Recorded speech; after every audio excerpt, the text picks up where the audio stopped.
Hey there, this video is going to cover an intro to exponents. So first I'd like to talk about what is the format of an exponent, what does it look like? So an exponent is going to look like this, where 3 is my exponent and 5 is what we call our base. Now our base is the number that we are going to be multiplying together, and my exponent tells me how many times to multiply that number together. So I'm going to be multiplying 5s together, and I'm going to multiply 3 5s together. So 5 times 5 times 5. If I wanted to rewrite the other way, if I had 6 times 6 4 times, 1, 2, 3, 4 6s, I would rewrite it as 6 to the, because 6 is what I'm multiplying, to the 4th power because I am multiplying it 4 times. If I wanted to rewrite this expression, I am multiplying together y's, so that is my base, and there are 1, 2, 3, 4, 5, 6 y's. So my simplified expression would be y to the 6th power. Now that's how exponents work. It's repeated multiplication. Now the next thing we're going to talk about is evaluating or finding answers using these exponents, finding a single number from these exponents. Hopefully you have a scientific calculator of your own, but remember, if you don't, we also have access to a Desmos calculator, which is this top example, which you have access to on the Canvas homepage. There is a link that you can press that will take you directly to this calculator. Now, the reason for this page is I wanted to show you that each calculator has a different exponent button, and I want you to be aware of what yours is. So on Desmos, I have a to the b power. On this scientific calculator, I have y to the x power. On Casio calculators, I have x to then it has a little blank square. And on a lot of Texas Instrument calculators, I have this upside down V button, which is called a caret button. Now, if none of these calculators match yours, chances are one of these buttons will be on your calculator. So just look for one of those buttons that has a red arrow next to it, and you should be good to go. Let's go ahead and put some of this into practice. So 3 to the 3rd power. Remember, that means my base is 3, so I'm going to be multiplying 3's together 3 times. And if I use my scientific calculator, 3 exponent button to the 3rd power, and if I look over here on the right hand side, I can see my answer is 27. 3 times 3 is 9, times 3 is 27. So I can even double check my answer that way, and it is correct. Now if I had this example, negative 8 squared. Well, what is that asking me to calculate? Negative 8 times 8. Because notice that the 8 is in parentheses, so I'm going to leave that negative outside. Now, remember, you can use a Desmos calculator. As long as I type it directly into my calculator the same way it appears on the problem, I'll get it right. So negative parentheses 8 to the power of, whoops. And I want to make sure the parentheses go on the other side, to the power of 2, and I get negative 64. If I'm answering this next question, I have negative, parentheses, negative 3 times negative 3 times negative 3. Because the negative is inside the parentheses, I get to multiply that repeatedly. Or I can use my Desmos calculator. Clear?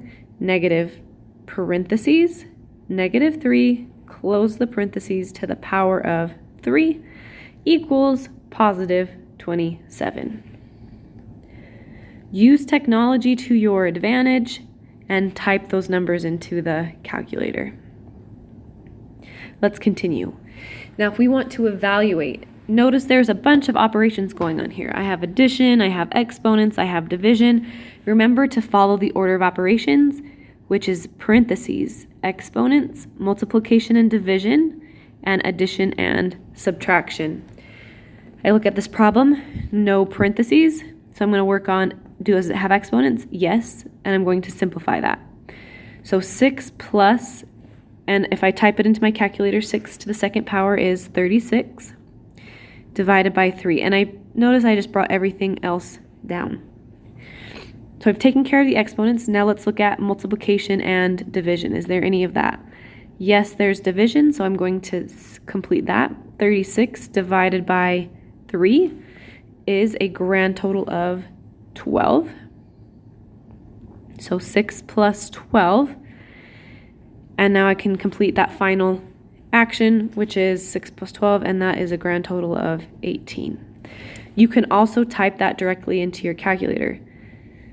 Clear all. 6 plus 6 squared divided by 3, and you'll notice it gives me, divided by 3.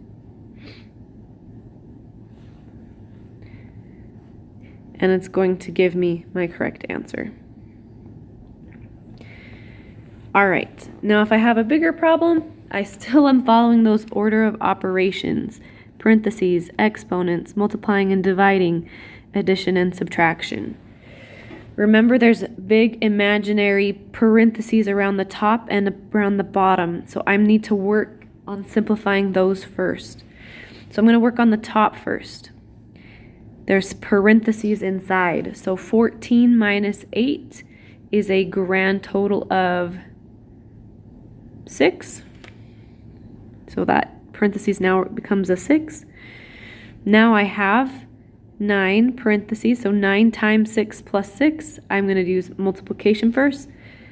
9 times 6 plus 6. And I'm going to use my calculator. 9 times 6 plus 6. The top part of my fraction is 60. Let's simplify the bottom. 7 squared minus 29. Let's let our calculator do our work for us. 7 squared minus 29, and I get a grand total of 20. Now please make sure that you simplify your answer completely. I can type that into Desmos as well. 60 divided by 20, and I gotta type that in right. 60 divided by 20 equals a grand total, and you'll see over here 3.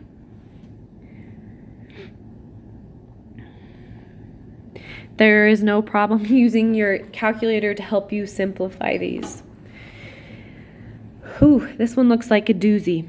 So remember, I'm going to use my order of operations, and if I type it same into my calculator, it will calculate it for me. So here we go. Negative parentheses 2 minus parentheses 2, gotta stay in those parentheses, 2 minus parentheses negative 1, another set, parentheses negative 1 to the second power, close that parentheses, to the second power, close those parentheses, to the second power, minus 4 times negative 4, to the second power, minus 4 times negative 4. And that was a lot of math, but I'm letting my calculator simplify for me, and I get 15. So if you haven't caught on, am I okay with you using your calculator? Yes, please do. Evaluating. Write your answer as a fraction simplest form. In order to simplify a fraction, if I have an exponent on the outside, I'm going to cube the top and cube the bottom using my calculator. 3 to the power of 3 is 27, and 4 to the power of 3 is 64. And write your answer in simplest form. Hey, if I don't know if it's in simplest form, I'm just going to type it into my calculator. 27 over 64. Whoops. And I can see if I click that fraction button, it pops out to be the same number, so this is my simplified fraction. Last example, evaluate your answers, write your answers again as fractions. I'm going to use Desmos, use it to your advantage.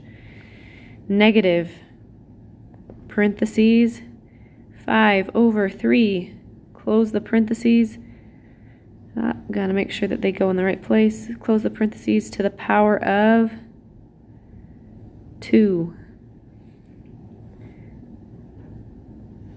Make sure you click the exponent button, to the power of 2. Make sure you write your answer as a fraction, so you gotta click the fraction button. Negative 25/9. Now if I wanted to do this by hand, I'm going to square the top and bottom. 5 times 5 is 25. Square the bottom. 3 times 3 is 9, and I'm going to add the negative on at the end. To simplify my last problem, 2 to the 3rd power is 8. And I can use my calculator to figure that out. Divided by 5, and I'm done. So practice using that Desmos calculator, or practice using your own calculator to find your answers. If you have any trouble, please reach out.